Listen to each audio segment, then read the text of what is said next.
It was a relatively flat day of closing for the Sensex and the Nifty. While the Nifty closed 3 points higher, the Sensex closed almost 80 points lower in trade today. What led gainers today was Tata Motors. The stock price jumped almost 7.81% in trade. Another big gainer for the markets today was Coal India. Both these stocks contributed significantly to the gains on the Nifty and the Sensex. In fact, Coal India rallied almost between 6 and 7%. Now, what led losers today really was stocks like HDFC, India Bulls Housing, ICICI Bank, HCL Tech and TCS. Now, banking clearly was the weak one today in trade, with HDFC Bank and ICICI Bank really contributing to the fall in the Sensex.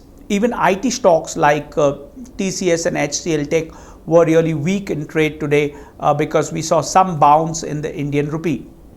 Coming to the broader markets, we saw OMC stocks gain as crude oil prices dropped in trade. So we had a good bounce in stocks like HPCL, BPCL and Indian Oil on account of a fall in crude prices.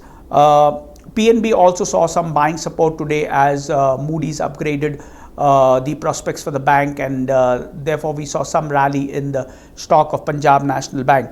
IDBI also saw good buying interest today in trade on reports that the bank plans to divest its stake in IDBI Federal Life.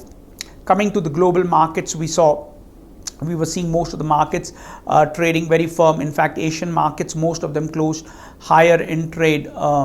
Also, we saw European markets open higher. So most of the cues in Asia and Europe are being taken from the Dow futures, and the Dow futures were pointing to a higher opening across the US markets, and this is what led the rally across Asia, Europe. However, our markets were very quiet and the Sensex ended lower, and we couldn't pick up the strong cues from the global markets thanks to two heavyweights, HDFC and HDFC Bank, not contributing much to the index. So it was a relatively quiet day compared to the other days that we are seeing. Now, outlook for the market: tomorrow would be the last trading day in the week, and we don't expect too much volatility. In all probability, we'll see another very quiet day tomorrow in trade as global cues and most of them are quiet. So most of the volatility has been taken care of in the last few days, and we are seeing more stability emerge, and probably the index will remain at these levels for the next couple of trading sessions at least.